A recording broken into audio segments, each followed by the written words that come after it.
This presentation will explain in detail how to identify sector severity on priority IDP locations using DTM data. This session explains how UNICEF-led education on WASH clusters on child protection areas of responsibility can use DTM data. We will detail the different questions that should be used and how to process and analyze them. We will present some examples of output. Finally, we will detail the process and responsibilities. This session accompanies the UNICEF and DTM guidance on sector severity on priority IDP locations with DTM data available on the website displacement.iom.int and designed in November 2018. Use of DTM data by UNICEF-led clusters on areas of responsibilities. Discussions were held with UNICEF-led global clusters on areas of responsibilities in 2018, especially with the WASH, education, and child protection area of responsibility. Those discussions highlighted 5 clear objectives for the use of DTM data by clusters and AORs in the field. First, establish priorities, which means to identify IDP sites or locations with the most unmet sectoral needs. Second, to establish the severity or the level of risk in each of those locations, which means to identify the severity of conditions in each site or location within humanitarian sectors. Third, to identify the underlying factors, meaning the main factors or barriers contributing to humanitarian outcomes, such as access, availability, or quality issues. Fourth, to identify information needs, meaning the location, sector, and affected groups requiring further assessments. And last, to identify gaps, meaning to monitor the needs and response gaps over time. Information requirements.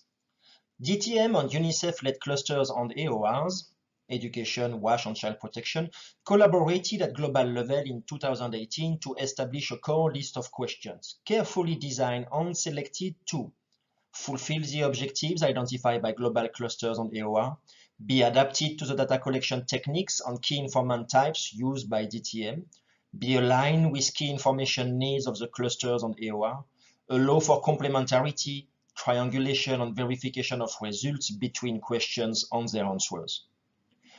Cluster and AOR field teams should always refer to the most up-to-date version of the questions which are available in the DTM field companion, and discuss with the DTM field teams which one can be inserted.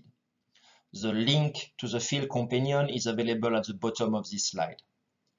In this guidance, we focus only on those questions that allow to estimate severity and priorities across IDP sites. More questions might be available in the field companion and can be inserted as relevant. We encourage you, again, to refer to the last version of the DTM field companion for reference. The first type of question being proposed are called screening questions.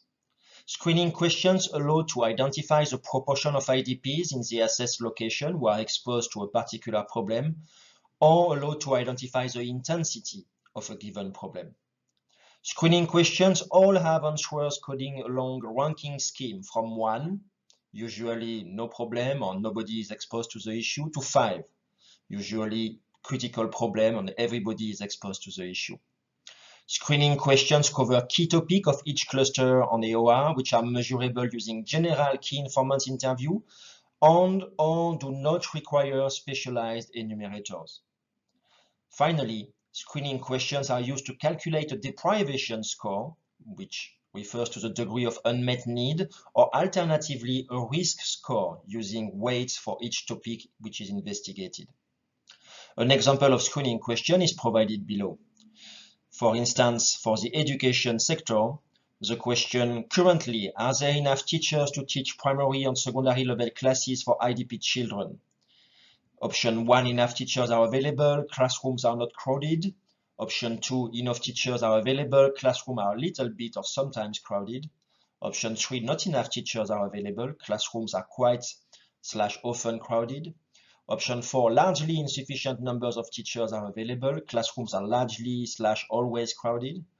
Option 5, no or not enough teachers are available, classes are not functional. And option 6, do not know, no answer available. In the dataset, screening questions are organized each by column in the red section of the image presented on the slide. In each cell, the corresponding level in the scale is represented. In the image, 9 screening questions are available for the wash sector. At the top of each question, the related subsector or topic can be filled manually. For instance, water supply has 2 questions, hygiene 4, and sanitation 3 in our example. When preparing the data, make sure that each question response item was recoded or transformed using the numeric score, where 1 is the ideal normal situation and 5 is the most severe or harmful situation. Make sure also that no score is lower than 0 and higher than 5. For preparing the deprivation score, we need to summarize all values obtained for subsectors and sector. The recommended aggregation method is the median. Being ordinal data, averages are not valid, as the distance between score 1 and score 2 is not the same as the distance between score 3 and score 4. The median can be calculated for each subsector, for instance sanitation, water supply and hygiene for the wash sector, as well as across the entire range of questions. The median is a powerful summary statistics allowing to identify the middle value, or the value separating the higher half from the lower half of a data sample. It is generally preferred to the mean, often simply described as the average, as it is not skewed so much by extremely large or small values and gives a better idea of a typical value within your dataset. By using this method, each IDP location will receive a final deprivation score, as well as subsectors ones, as shown in the image. When calculating the final deprivation score, make sure the value is calculated using individual screening question scores and not the subsector scores. The median of subscores, for instance, if you were to use the median of the sub-deprivation score for hygiene, sub-deprivation score for sanitation, and sub-deprivation score for water, might return an inaccurate value. The second type of proposed question is a severity question. Severity questions allows key informant to provide with an estimate of the severity of humanitarian conditions for a given sector and location. Severity statements are organized from low, for instance 1, to high, for instance 5, humanitarian impact. The severity questions are related, however fundamentally different from the screening questions. They summarize humanitarian conditions and especially the severity of the humanitarian outcomes, using life-threatening and risk concepts. While screening questions measure the number of people exposed to a shortage or a deficiency, the severity question is concerned with the consequences of these gaps, and especially its impact on physical and mental well-being. In situations where large system disruption and shortages exist, the severity questions allow to better discriminate and prioritize IDP locations. An example of severity question is provided. To summarize the current conditions of the children, which of the following statement would you say is true in your area? Select only one option. Option 1, children are well taken care of and not exposed to any form of danger or violence. Option 2, a few children are exposed to harm, injuries, or violence. Option 3, many or all children are exposed to harm, injuries, or violence. Option 4, because of dangers, harm, and violence, we might soon see some children dying. Option 5, because of dangers, harm, and violence, a few children have died already. Option 6, because of dangers, harm, and violence, many children have died already. Option 7, do not know / no answer. In the dataset, the severity question uses O1 column only, as shown in the slide in the red section. Each cell can take only one value, and for each location and sector, the corresponding level in the scale is represented by its numeric score, ranging from 1 to 5, for instance. It is good practice to place the severity score from key informants and the deprivation score side by side in order to compare results and highlight key differences. As a single variable, the analysis of the severity score is quite simple. The score can be treated as a categorical variable, for instance to calculate the percentage and number of IDPs falling in each severity class, meaning number and percentage of IDPs falling in severity class critical, severe, high, moderate, or low. The example in the slide shows the result of these calculations, aggregated first, then broken down by geographical area. The severity score can also be treated as a numeric variable and can be aggregated using the median, similarly to what was proposed before for the screening questions. For instance, in our example, a summarization of severity scores across main type of shelters indicates that the overall WASH situation is critical for IDPs in emergency and self-made or makeshift shelters, meaning that some fatalities are already being reported due to shortages in the WASH sector. The third type of question being proposed are the underlying factors question.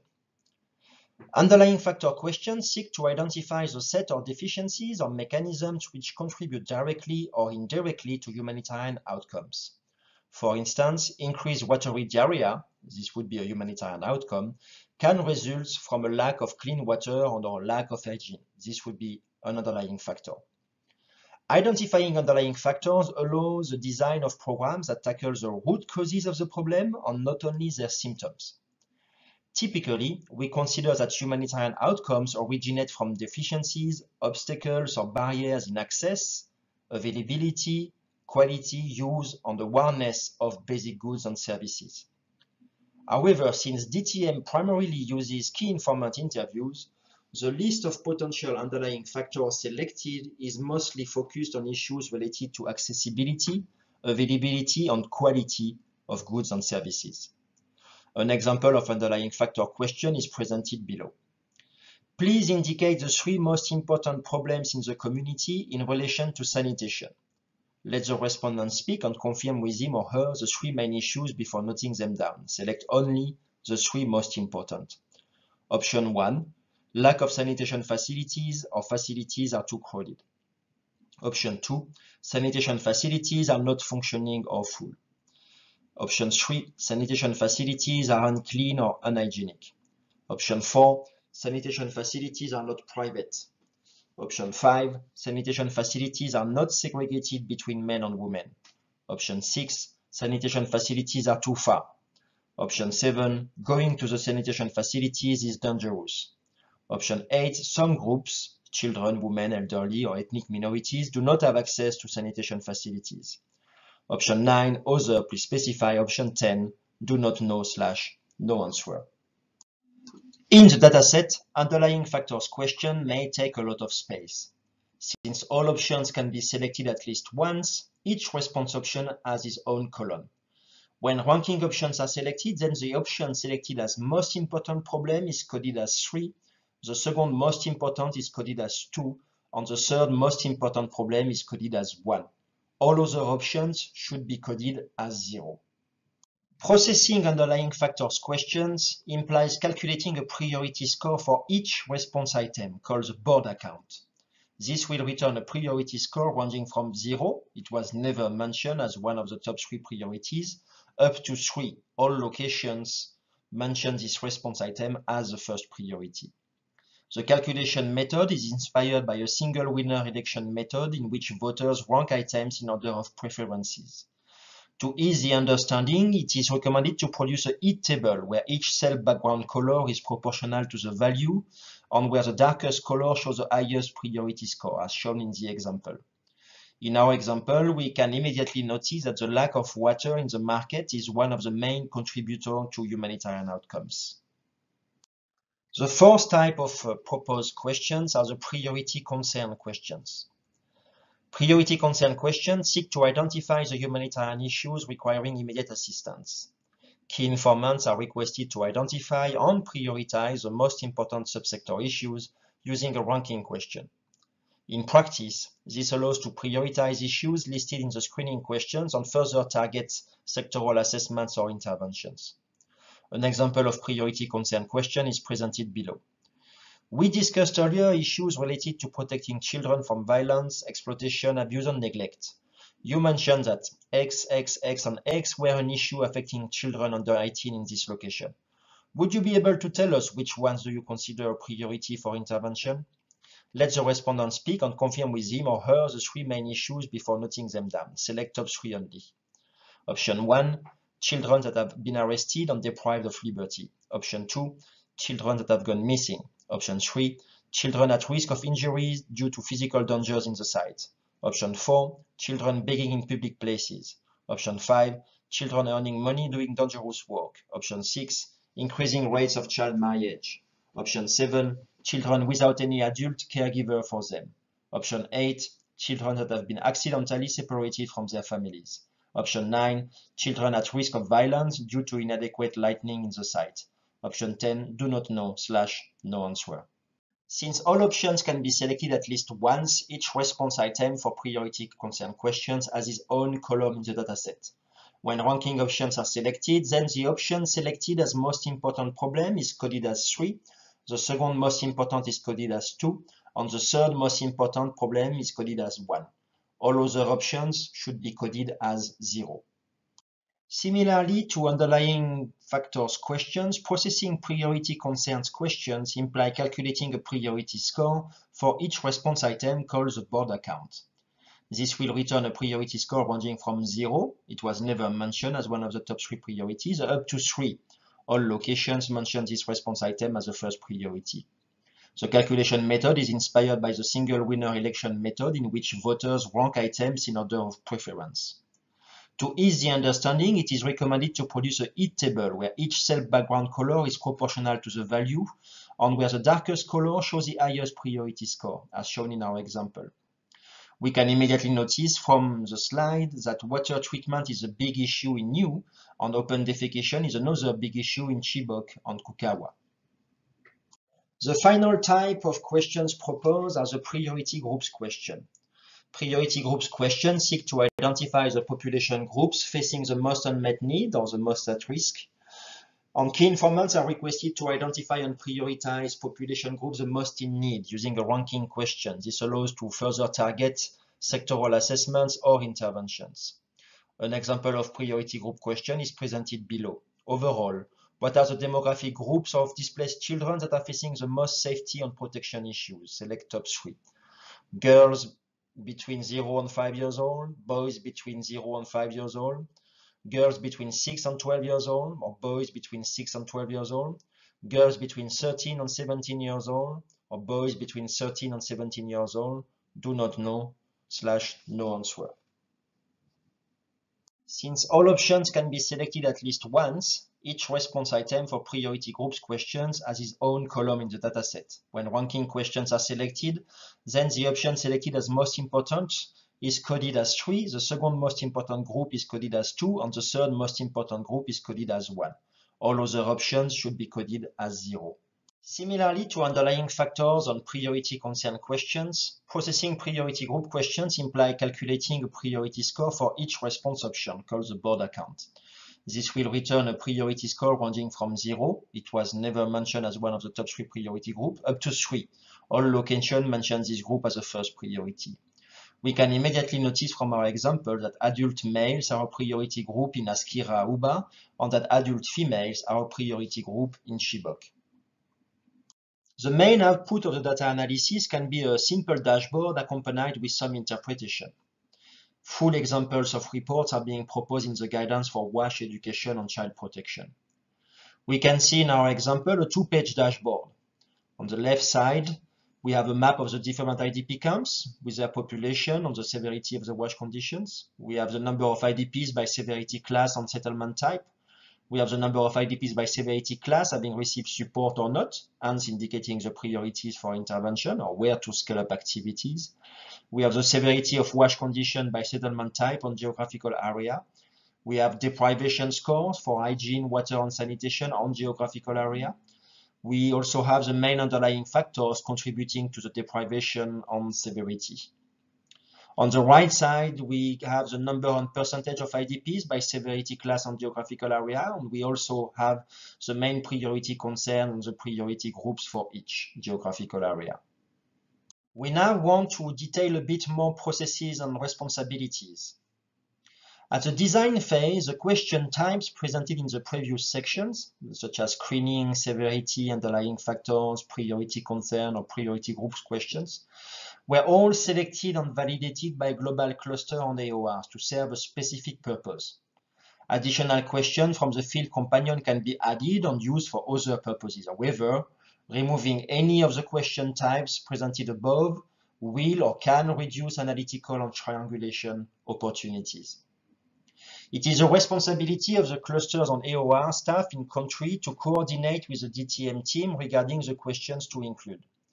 If not all the questions can be included, it is recommended to remove first the questions related to priority groups and concern, then underlying factors. Screening and severity questions are key to establish problem type, exposure, and degree of harms, from which priorities can be easily derived. We suggest you keep them. The order of the questions matters for the flow of the discussions and to minimize cognitive overload on the respondents. In the questionnaire, make sure that the flow of questions respects the following sequence. First, screening questions. Second, severity question. Third, underlying factors question.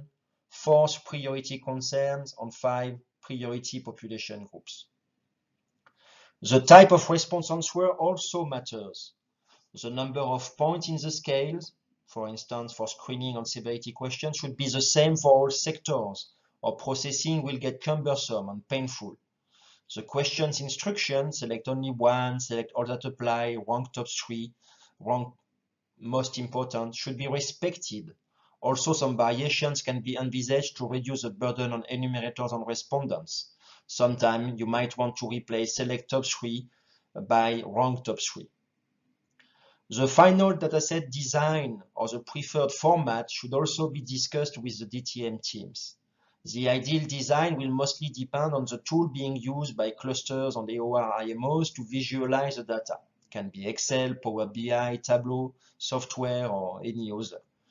A link to an ideal dataset structure is proposed in the guidance. For the acquisition of the data, data collection will be coordinated and performed by DTM enumerators. Clusters and AORs should support DTM enumerators and provide appropriate training and guidance. It can be facts on DTM for the CPAOR and facts on DTM for the education clusters. And contextually relevant definitions for specific terms should also be provided, such as unaccompanied children, separated children. While DTM is focusing on collecting primary data, clusters and AORs should continuously collate available secondary data so as to interpret DTM data in the light of other sector-specific data. It can be pre-crisis data, data from other needs assessment reports, etc. For the preparation of the data, assessment of the strengths of the evidence and the identification of potential issues in the data are the responsibility of DTM in coordination with the clusters and AORs.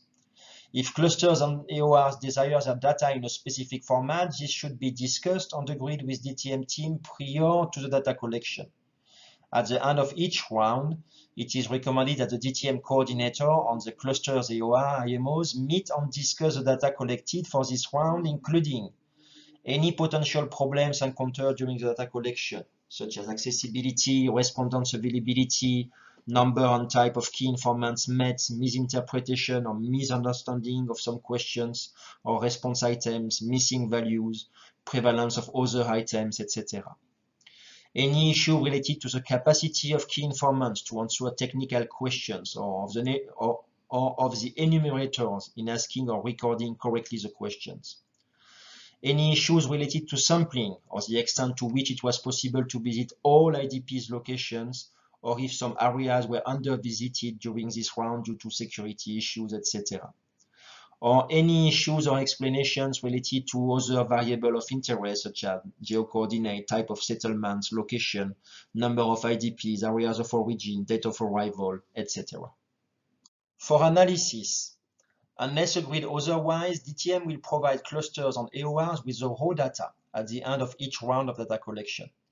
The processing of the data, as well as the data analysis, are the responsibility of the clusters and AORs. Clusters and AORs IMOs should process the data and present it to clusters AORs experts for interpretation and comparison with other existing information, meaning secondary data. A few basic principles should be applied when analyzing the DTM sectoral data. Triangulation. When analyzing DTM data, integrate secondary data analysis as much as possible as an essential complement to primary data. Secondary data is used not only to triangulate and validate primary data findings, but also to help comparing, explaining, interpreting, or forecasting and recommending. When findings are presented in the assessment report, this should include both primary and secondary findings and highlight differences where relevant. Collaboration. The clusters and AORs should plan for regular joint analysis, meaning workshops, in which they bring clusters and sectors members together with the DTM team if necessary to discuss and analyze the findings. Comparison. Based on context, results can be broken down using different categories of interest, such as rural versus urban, camps versus non-camps, etc. The choice of those categories depends on the situation and what is relevant. Clusters and AOR's analytical focus on categories of analysis should be decided up front and discussed with the DTM team so that data collection allows for relevant disaggregation and provides sufficient usable information for meaningful comparison. In some cases, this data might not be available in the DTM dataset, but might be available from other partners or secondary data. It is then the responsibility of the clusters and AOR IMOs to merge this data with the DTM dataset as to allow further analysis and breakdown. For instance, categorization of geographical areas by degree of humanitarian access, or categorization of geographical area by the intensity of conflict, ethnicity, livelihood characteristic, number of disabilities, level of assistance, etc. Communication. The reporting is the responsibility of clusters and AORs unless agreed differently with the DTM country teams. Key messages agreed upon during the analysis workshop should be reported accurately in the final report. Cluster AOR coordinators and IMOs should validate the report before dissemination. Summarizing data into tables may be enough for analysts and decision makers to draw important meaning from the data. However, at times it may be difficult to make sense of the information if it is only presented as numbers in a table. Being able to clearly see the data in an organized way is key to meaningful communication and will require the use of visually and effective representation of the data. This entails using specialized visualization tools such as Excel, Power BI, Tableau, ArcGIS, or QGIS, etc. In conclusion, during this presentation, we have seen how UNICEF-led education, WASH clusters, and child protection AOR can use DTM data to answer specific questions. We have seen that different question types are available, and we have explored how to process and analyze them. We have also seen some examples of output and reports. And finally, we touched upon process and responsibilities for different stages of the assessment.